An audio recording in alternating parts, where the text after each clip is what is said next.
6వ వార్డు నుంచి పోటీ చేస్తున్నా. గతంలో చాలా ఇబ్బందులు పెట్టిళ్ళు మమ్మల్ని. అయినా ఓడిపోయినా కూడా మళ్ళీ మీ సేవ చేయడానికి వచ్చినందుకు మమ్మల్ని అందరూ ఆశీర్వదించండి. కాలువలు కానీ డ్రైనేజీ వ్యవస్థలు ప్రతి ఎవరి ఇంటికి పోయినా కూడా డ్రైనేజీ వ్యవస్థలే చెప్తున్నారు.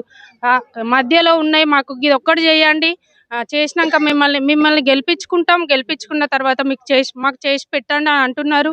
మేము వాళ్ళకి ఖచ్చితంగా చేసి పెడతాం అంటున్నారు. బ్రహ్మరథం పడుతున్నారు. సైడ్ కాలువలు కానీ లైట్లు కానీ చెత్త కానీ ఏది ఉన్నా సాల్వ్ చేస్తాం. తల్లిదండ్రులు లేని పిల్లలకు స్వతహాగా నేనే చదివిస్తా, అందరి సమక్షంలో చెప్తున్నా. తండ్రి లేని పిల్లలకు సగం ఫీజులు కట్టి నేనే చదివిస్తా. అందరూ నాకు సహకరించాలి. దయచేసి నన్ను గెలిపియండి. ప్రతి ఇంటికి ఏ సహకారం అందియాలన్నా అందరికీ అందుబాటులో ఉండి మేము ఇక్కడే అందరికీ సేవ చేయడానికి మళ్ళీ వచ్చిన. అందరూ బ్రహ్మరథం పడుతున్నారు.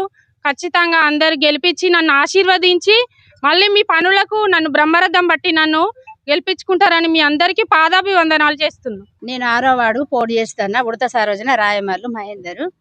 నేను అభివృద్ధి పనులు ఎన్నో చేస్తాను. నేను కాంగ్రెస్ పార్టీ తరఫున నేను నిలబడ్డా. గండ్ల సత్యనారాయణ తరఫున నేను నిలబడ్డా. నన్ను గెలిపియండి. ఏ పని అయినా నేను ముందుబడి చేపిస్తా. నేను ఏ పని కానీ నేను చేపిస్తా. ముందుబడి ఏ పని కానీ లైన్కి అభివృద్ధి పనులు నేను అన్ని చేపిస్తా. భూపాలపల్లి మున్సిపాలిటీలోని 6వ వార్డు అభ్యర్థిగా ఎడ్ల మౌనిక కరెట శ్రీనివాస్ గా ఈ 6వ వార్డు కృష్ణా కాలనీ ప్రజలలో ప్రచారం స్టార్ట్ చేయడం జరిగింది.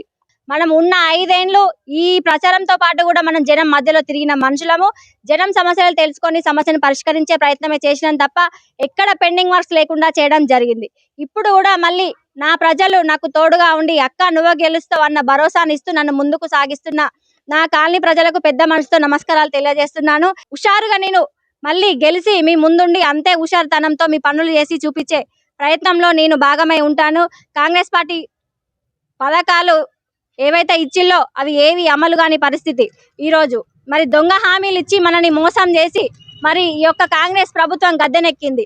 మరి కేసీఆర్ని ఎందుకు పోగొట్టుకున్నామా అన్న ఆలోచనలో ప్రజలు చాలా బాధపడుతున్నారు. కనుక ఈ ఓటు హక్కుతోటి ఈసారి కాంగ్రెస్ ప్రభుత్వాన్ని చెంపపెట్టుగా కొట్టి మన మున్సిపాలిటీ గడ్డ మీద బీఆర్ఎస్ జెండా ఎగరబోతుంది. అదే విధంగా 6వ వార్డులో బీఆర్ఎస్ పార్టీ జెండా ఎగురుతుంది.